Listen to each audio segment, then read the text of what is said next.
sekali lagi saya ingin katakan bahwa sifat-sifat yang saya katakan tadi, maaf saya mengulang lagi, mulai dari selektif, kemudian hemat, kemudian juga keras kepala, itu selalu ada sisi baiknya, tidak semua buruk. Jadi kalau Pak Yudi itu kemudian ngamuk, seolah mengatakan saya tidak menyebutkan yang baik, yang buruk-buruk saja, itu tidak betul. Dia tidak mengerti hal ini, apalagi tidak mengerti ilmu saya. Ya. Nah, masalahnya sekarang, saya memancing berkali-kali dengan pertanyaan apa yang dimaksud dengan pertanyaan-pertanyaan yang memang ada dalam rangkaian yang biasa dilakukan oleh para penyidik di luar negeri.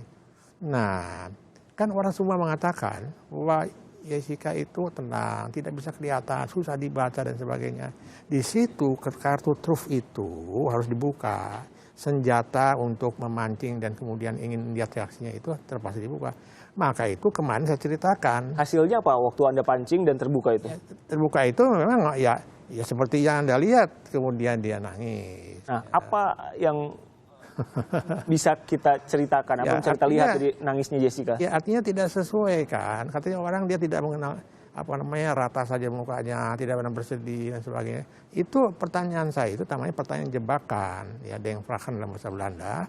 Itu waktu saya ceritain itu semua, tentu bukan dengan maksud mengecilkan dia. Saya ingin lihat pada saat saya mengatakan semua itu apakah reaksi dia. Ternyata menangis kan.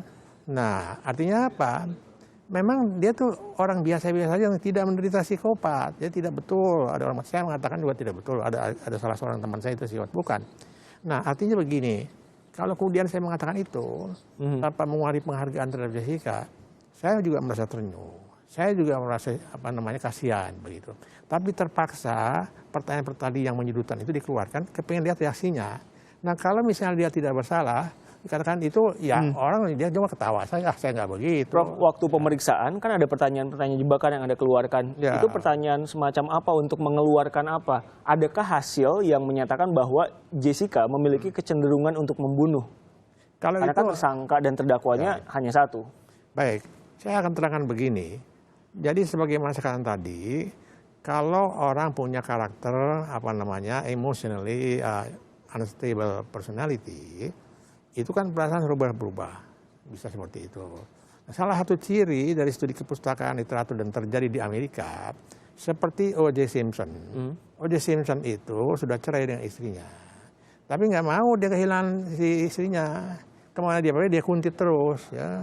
Nah dia kemarin dia nggak mau kembali, daripada dimiliki orang lain, ya sudah Anda mendingan mati saja, begitu. Nah ini kan Jessica ditinggal oleh Mirna teman-temannya. Oleh salah satu katanya pacarnya putus ya. Jessica putus dengan pacarnya, Jessica ditinggal Mirna maksudnya? Kan tidak berteman lagi. Okay. Dia tidak mau kehilangan itu. Kemudian tidak dekat dengan salah seorang keluarganya. Itu yang membuat dia sedih. Nah sedih itu bagaimanapun juga bisa orang merasa sakit hati. Sakit hati bisa juga memicu dendam. Dendam itu ada baik ada buruknya. Jadi kalau ciri-ciri tadi kemudian tidak ada pemicunya, maksud saya tidak ada misalnya dia tidak ditinggalkan, ya, nah, dekat terus dengan Mirna dan sebagainya, dia tidak mungkin dia membunuh, tidak mungkin. Nah, Anda mempelajari ini kan hampir seumur hidup Anda. Berapa persen kemungkinan Jessica ke arah bahwa dia yang melakukannya atau dia yang justru tidak melakukannya? Lebih condong ke arah mana dari ilmu yang Anda?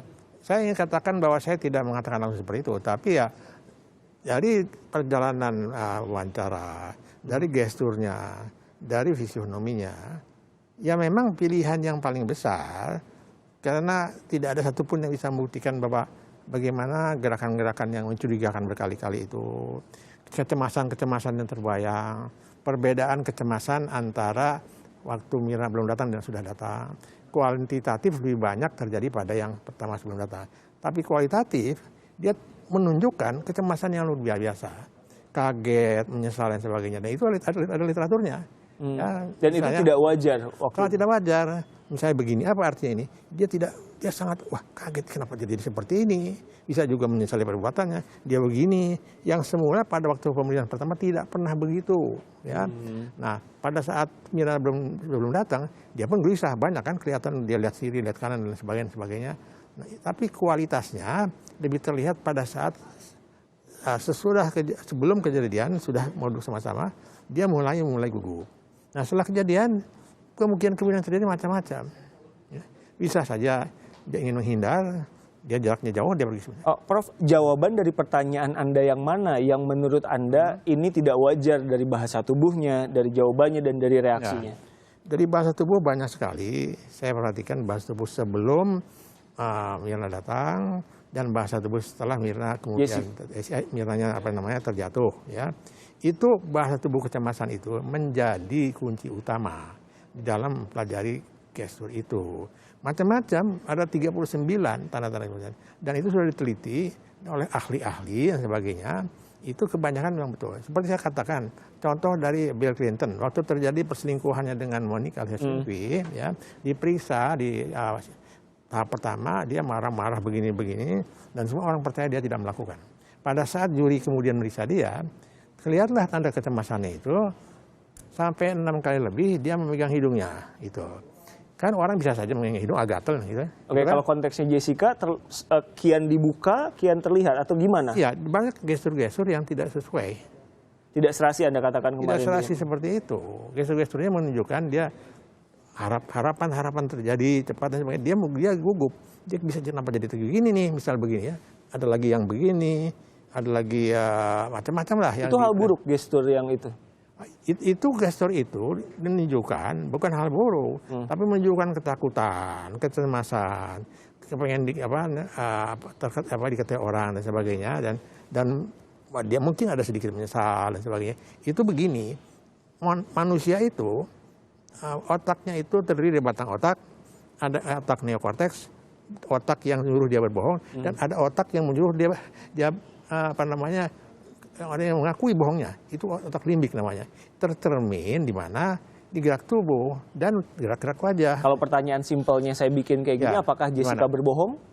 Oh iya, tentu saja. Berbohong soal? Yang ditanya pada saat misalnya saya periksa. Pertanyaannya waktu itu, Prof? Oh banyak. Misalnya Anda tidak membenci dia, enggak dan sebagainya. Itu bohong. Kita bohong. Ternyata ya enggak. Ternyata dia bohong. Dia benci dong, ditinggal. Anda misalnya ditinggal. Kayak bagian-bagian mana lagi yang bohong sebelum kita selesai? Ya ada banyak saya katakan, terutama pada saat tanya jawab. Ya. Itu semua saya lihat juga pada saat dia berkali-kali di TV itu tampil, meyakinkan sekali. Ya. Tapi tetap saja secara mikro, gesturnya itu kelihatan. Dia berbohong. Lagi pula kalau di TV itu kan sudah dipersiapkan. Dia datang ke sana, dia lantas kalau pertanyaan ini jawabnya ini, sikap saya begini. Itu. Dia orang terpengaruh. Wah ini nggak salah nggak apa nih. Dia tidak tahu bahwa ada beberapa gestur yang mencurigakan dan terkait ujungnya adalah. Oke. Ya. Prof, terima kasih telah bergabung di Kompas Petang bersama kami.